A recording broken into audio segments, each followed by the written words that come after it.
Okay, I'm going to try to take what would be seemingly an extremely huge topic and condense it down into a few minutes. Well, it might start off to be boring.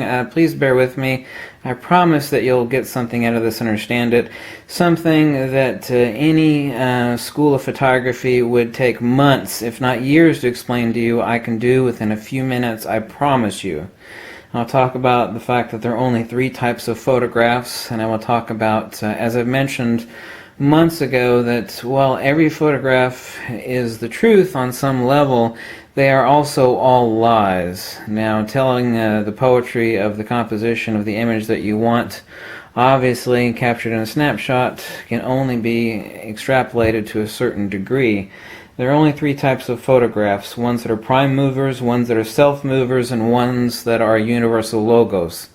I will get to eliminating those 3 points in a second, but as the ancient Greeks and other cultures understood, absence tells as much as presence does. Now I'm able to tell something from this photograph, but I'm also able to tell something via absence, just like someone who just got back from war, for example, might tell you everything about what they ate or how hot the weather was, but they never actually talked about the war. You're able to tell that it had a major effect on them one way or the other. That is a sort of via negativa or apophatic means of retroductive comprehension, either in the photograph and life and what someone tells you or what they don't tell you. Absence tells as much as presence does, and that's why every photograph is a lie and the truth. We're able to see only what we think we see in a photograph, even though our eyes may be fully wide open and the picture may be explicit, sometimes very explicit. But say, for example, we have a photograph that's unedited, one that hasn't been heavily raked over in Photoshop. Even whether it is or is not, it doesn't make any difference. The photograph still withstands. A photograph that's heavily edited in Photoshop, post-processing, contrast, whatnot, and so on and so forth, is still expression of the truth. That is why every photograph is a lie that is ultimately the truth. There is no lies underneath the sun. What we tell lies to other people, either by our words, by our deeds, or by what we take photographs of, every lie is the truth. Every photograph is a lie to some degree, whether it's due to lack of comprehension or we have comprehension thereof. We still don't know the truth of the nature of the photograph. As is the case with a heavily edited photograph or one that is not edited at all, simply like this contact proof. It tells us something, but I also able to tell more by what is not present as opposed to what is present. I'll get to that in just a second. But specifically, there are only 3 types of photographs: a prime mover, a self mover, which is a recollective device. Now, these photographs mean nothing to nobody. I mean, some might say, well, they're lovely photographs, it's a beautiful woman, they're old, I'm able to tell so-and-so, I could tell by the date, 1969, so on and so forth. But what is not understood is what is the philosophy of photography. How can you actually take a huge pile of books that have been written on the philosophy of photography and what photography schools, they'll flap their, you think I flap my lips. These people will talk endlessly for months on end on the premises of photography, but I can sum it up for you here in one video. I hope it's one video. And that is that there are only 3 types of photographs: prime mover, self mover, and a universal logos. I will denote those in just a second, but first we have to understand that every photograph is a stinking lie, whether it's edited or not. If it's heavily edited, we know it's been edited due to the desire of the editor, and therein also lies the truth. The truth of the editor, what he wants you to feel, or that he feels or she feels, as is the case. Therefore, every photograph is true, even though every photograph is a lie. I'm going to show you some examples of some various sorts. Here we see a lovely photograph of a family. By the way, this is my wife. Yeah, my wife was she was a good deal older than me. She was a friend of mine. She actually fell in love with me, not, as a physical romance, but because of the fact that I was, very intelligent, and she was one of those people that fell in love with an intelligent person. I was friends with her, and she came down with, as I knew her very well, she came down with cancer. So her parents here, you would think this is a happy photograph, and of course this photograph is untouched. It's a pure contact, so you would think that, well, This is a happy family, everybody's smiling, but as the case, this is actually an extremely cruel and sadistic family.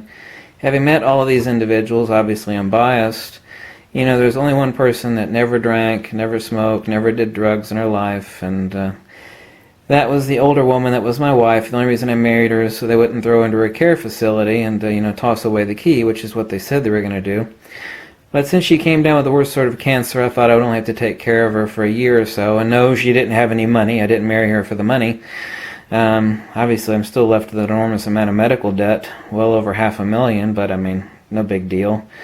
Can't get blood out of a turnip, I guess, right? But yeah, this is an extremely sadistic family. So by looking at this picture without knowing what it is, I mean, this to me is only a self-mover, having known these people and how sadistic that they were, and that they wouldn't even come to her deathbed on her last dying days, and even though they were worth millions of dollars, they wouldn't help her out as far as taking care of her or anything. And of course, she was only expected to live about 1 year, but she lived, I took care of her so well that she lived 10 years, but they would never come and visit her, and they wrote her off because she didn't get married. Actually said as much, it's not my opinion. They wrote her off, my wife, because she didn't get married early, and she didn't pop out, a giant pile of rugrats, which is what they wanted. She became an occupational therapist and nurse, and was working in San Francisco, and anyway, that's a picture of her, obviously extremely gorgeous. So pictures only tell half the truth, and obviously we're not able to deduce anything by a picture, even if it's unedited. I mean, this is an example of a self-mover, and these pictures mean nothing to anybody, any of you people that are watching. They mean something to me only. I know for a fact, and I'm the only person in the world that knows that this photograph is extremely important to her because it gave her freedom and independence from her evil family, because she was able to open up her own little popcorn stand and make her own money, and was able to move away and become a nurse to help people out on the West Coast. And her family was is extremely sadistic and evil, and you would never know it by looking at these pictures. And this is one example. I think one of the main reasons that she told me that the person in this picture she dated at an early age was very cruel and sadistic, and treated her horribly and physically. Obviously, I don't know the person. I don't even know if they're still alive, but apparently he greatly abused her and mistreated her from her own telling, and she basically swore off men, which I guess is understandable. So obviously is a gorgeous little Swedish girl growing up. Yeah, she's much older than me, but I mean, we didn't have any sort of physical relationship. I married her simply to take care of her because she was such a warm, sweet person. I just wouldn't have it that they'd throw her into a care facility. So yeah, those are pictures of my wife. Yes, she was much older. No, we did not have a physical relationship. Not that I'm really interested in spilling that out on YouTube. I really don't have any secrets. I mean, I could care less if people know that. That's her winning trophies for, with her horse. She won some rodeo stuff with her favorite horse, which was right there. So she was obviously an extremely gorgeous person earlier in life, but her family completely wrote her off because she didn't get married and pop out a bunch of kids and became Beaver Cleaver sort of wife. She wanted to do her own thing, and that's what she did. So these pictures mean nothing. These pictures are an example of a self-mover. These pictures mean nothing to anybody other than to me, because I know the story behind them. Now this picture embodies three different things. Now if obviously we're able to remove this proof here and obviously make it a normal looking photograph instead of this pathetic proof card. This picture actually is one out of all of these that is both a prime mover, a self-mover, and a universal logos, and I will get into that, and I might obviously have to make a second part of this video, but I'm condensing down, a whole pile of books and basically months and months of what photography school can never condense down for you. And all photographs fall into the category of prime mover, self-mover, or universal logos. So I've told you what a self-mover is. It is a recollective device. Someone looks back, it's either their pictures or pictures of a loved one, and you know the story behind it. They don't mean anything to anybody but you or a few handful of people. In this case, only me now, since I'm the only person left alive that knows the story behind these pictures, so they only mean something to me now.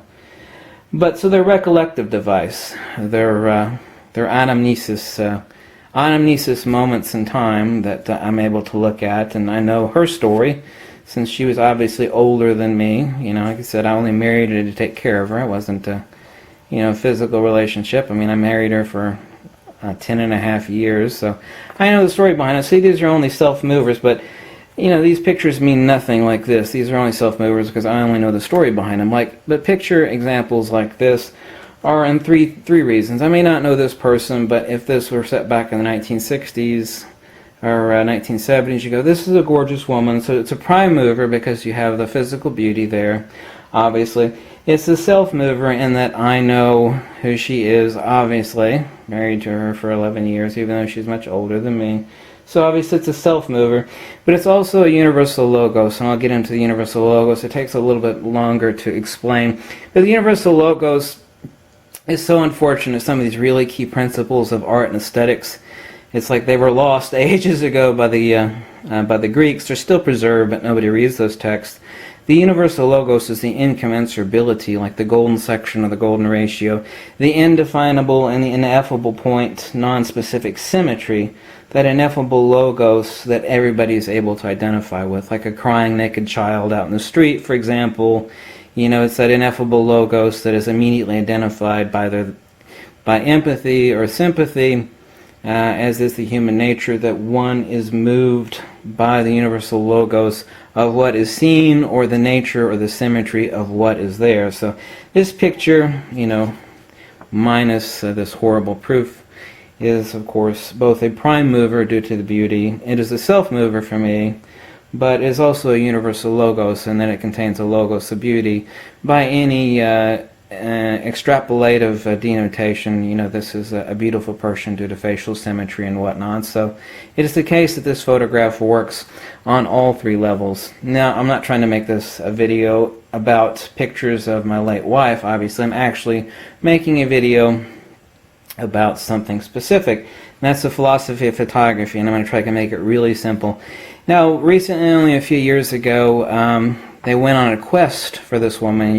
I think they call it Hunt for the Afghan Girl. It was made, and this picture was made in 1985, June 1985, so quite a long time ago, but only a few years ago, National Geographic went on a hunt for this woman, and they searched the whole countryside, and they spared no expense. I mean, just hunting and pecking through every little crack and fanny of Afghanistan, trying to find out if this woman was still alive, and she'll find her, because this picture had an ineffable quality as both a universal logos and a prime mover that moved so many people in the world that National Geographic spared no expense in finding this person. And they eventually did find it, and they made, I don't remember, it was an hour and a half long documentary. It was called Search for the Afghan Girl, and they finally found her, and I see, 85.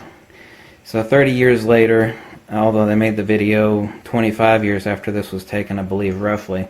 So they finally found her in this photograph, which was taken by the Nikkor 105mm 2.5, for example. They spared no expense in finding this person. This one picture moved so many people because of its ineffable quality. People are like, well, her eyes are haunting, and she has, she's got a dirty face, so you have an extreme mystery and intrigue as far as what defines her in this picture.